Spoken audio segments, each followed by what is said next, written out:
Hello everyone, how are you today? Today is Wednesday, May 20th, 2020, and I am here again from outdoors, and I hope that the sound quality is good enough. I will try to speak loud and clear.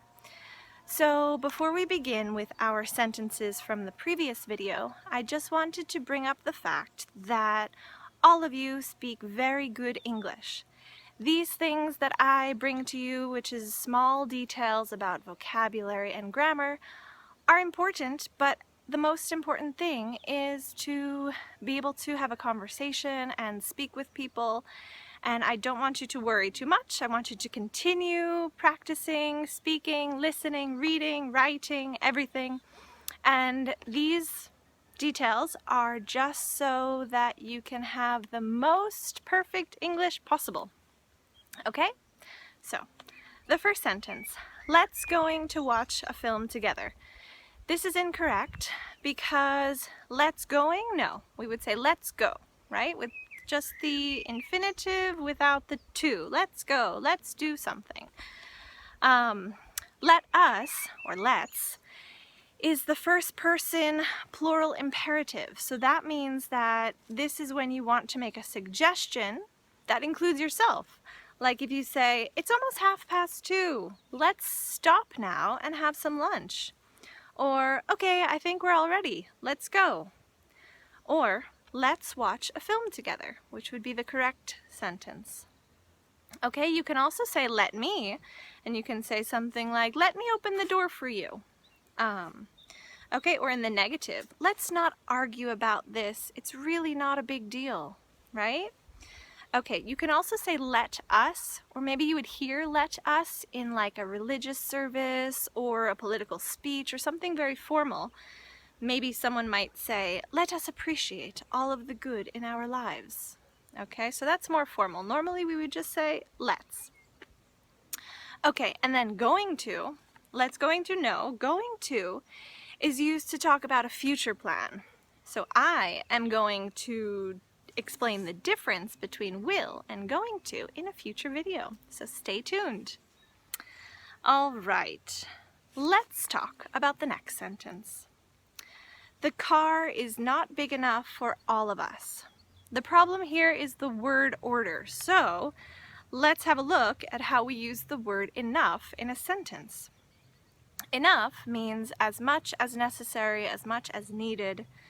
It can be used with an adjective, an adverb, a verb, or a noun. It can also act as a pronoun sometimes. So enough comes after adjectives and adverbs. So I'm not fast enough to catch up to you. Or your grades are good enough to study medicine at university. I couldn't think quickly enough and I ran out of time. I've done this often enough to know what I'm doing. All right, so enough comes after verbs. I make sure I sleep enough because rest is important. I don't exercise enough, but I'm going to start a new dance routine. Enough comes before nouns. There isn't enough flour to make bread. Have you got enough time? Or do you have enough time? Remember the British or the American, have you got or do you have? Enough can be used without a noun. So if it's in the context, if you say something like, oh, I'll go get some more cups, there aren't enough. Or if someone asks you, do you want some more tea? And you could say, no, thank you, I've had enough. All right, I'm going to give you some more information about enough right here.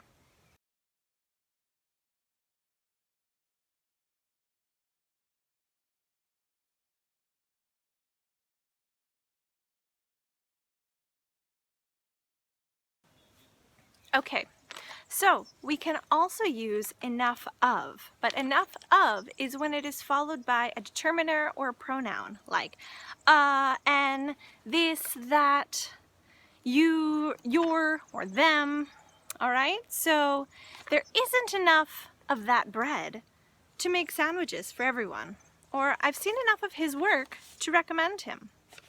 Okay, so that is enough of all that talk of enough. Let's continue. The next one. I heard a good news yesterday. So remember that although the word news looks like it's plural, it is treated grammatically as a singular. The news is good. However, sometimes we could say pieces of news, but that's not that common. So you could, I think more commonly, I would say, I have some good news for you. All right? Or if you want to say piece of news, Sam just heard this shocking piece of news on the radio. All right. This is a good piece of news, or this is good news for you. I think that that is the best. Let's continue. I have been learning English for 10 years. I am used to speak with native people. This is incorrect. Why? Because be used to is followed by the ing. I am used to speaking English. Okay, so be used to, what does that mean? It means to be familiar with or to be accustomed to. So it is either followed by a noun, like something, or a verb in the ing. She is used to the city now and doesn't get lost anymore. Or he wasn't used to walking so much and his feet hurt after that hike. Or I'm a chef, so I'm used to cooking for large groups of people. And then the correct sentence would be, I have been learning English for 10 years. I am used to speaking English or speaking with native speakers, native people. All right, we get used to. This is another thing. Get used to is like ir acostumbrándote or acostumbrarse. And that is the process of becoming familiar with something. So I'm finding this new situation difficult, but I will get used to it soon. Or it took her years to get used to living in the big city after moving from the countryside. I'm getting used to speaking and listening to English. Be used to and get used to are followed by a noun, pronoun, or the ing form of a verb, and can be used to talk about the past, the present, or the future. All right, and the next sentence is related to our previous sentence, so let's have a look. I used to going to the beach with my grandmother when I was a child.